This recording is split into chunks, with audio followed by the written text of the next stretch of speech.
రే శివాజీ అన్నా, మన ఊర్లో రాజుగాడంటే నారాయణ కొడుకే కదా? అవన్నా. ఆడ హైదరాబాద్లో ఏవంతోనో గొడవ పడినంట. ఆ రాజుగారిని అల్లు కొట్టి చంపినట.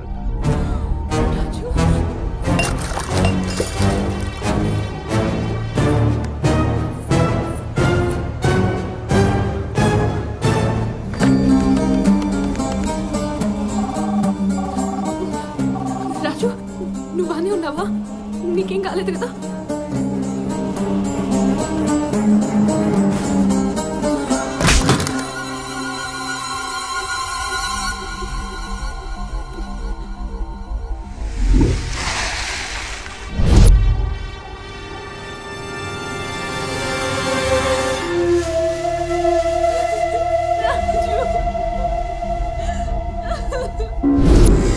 ఈ ఊర్లో ప్రేమిస్తే చావే అని తెలిసిన ప్రేమించినావంటే మంచిగానే ధైర్యం చేసినవురా రాజు. ఆ ధైర్యంతోటేనా నా మేనకోడల్ని ప్రేమించినావు? ఉట్టి గుర్తొస్తే గుండెల్లో భయం పుట్టాలి గాని ప్రేమ కాదు. ఊరి కట్టుబాటునే మరిచిన మిమ్మల్ని ఇడిచిపెడితే పోరగాళ్ల ప్రేమకు కొత్తగా కొమ్ములొస్తాయి, కన్నోళ్ల ప్రేమకు సావులొస్తాయి. అందుకే మీ ప్రేమను సమాధి చెయ్యాలి.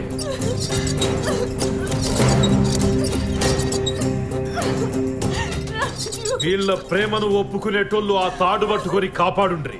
ఒప్పుకోనోళ్ళు వాడి తల పగలగొట్టుండ్రి.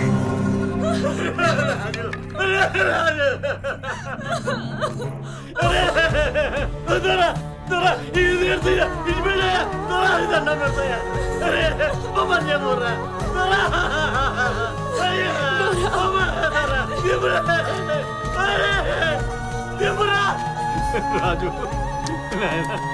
రాజు,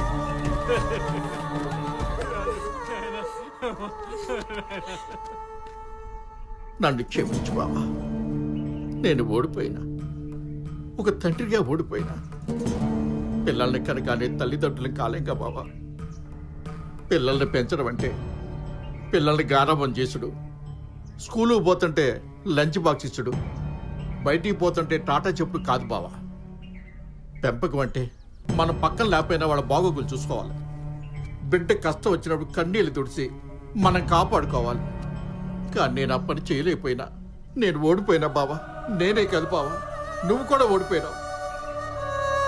మనందరం ఓడిపోయినాం. కానీ రాజు నా స్థానంలో ఉండి నా బిడ్డని కంటికి రెప్పలా కాపాడిండు. వాళ్ళ నాన్నని ఉట్టికి ఏలాడదీస్తామన్నా, ఊరంతా అవమానపరుస్తున్నా నా బిడ్డ కోసం అంత బాధ అనుభవించుండు. మనం శైలు కళ్ళల్లో ఆనందాన్ని చూసాం, కానీ ఆడు కన్నీళ్లు కూడా చూసిండు. అందుకే మన ఇంటి పరువు కాపాడి వాడు తండ్రి అయిపోయిండు. నేను ఒట్టి నాన్నలాగానే మిగిలిపోయినా.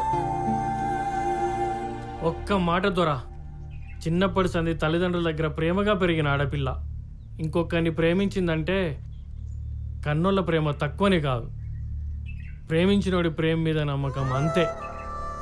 అంత మాత్రాన కన్నులు చచ్చినట్టు కాదు దొరా. నేను శైలు ప్రేమించుకున్న మాట నిజం, కానీ ఇద్దరం లేచిపోయామనేది మాత్రం అబద్ధం. దానికి ప్రేమను కాపాడాలనుకుంటున్న ఆయనే సాక్ష్యం. కాదు కూడదు మీరు అనుకునేదే నమ్మకం, మీరు చెప్పేదే నిజం అనుకుంటే ప్రేమ కోసం నేను చావడానికైనా రెడీ. దాని కాళ్ళ పట్టీల శబ్దం వినే అది సంతోషంగా ఉందో బాధగా ఉందో చెప్పే నువ్వు, కానీ మనసులోని బాధను అర్థం చేసుకోలేకపోయావా అన్నయ్య? నీ కూతురు విషయంలో జరిగిందే, సంధ్య విషయంలో జరిగిందే, నా కూతురుకు కూడా జరిగిందే. కానీ బాధ చెప్పడానికి పట్టీలకు కూడా మాటలు రాక మూగబోతాయి అన్నయ్య.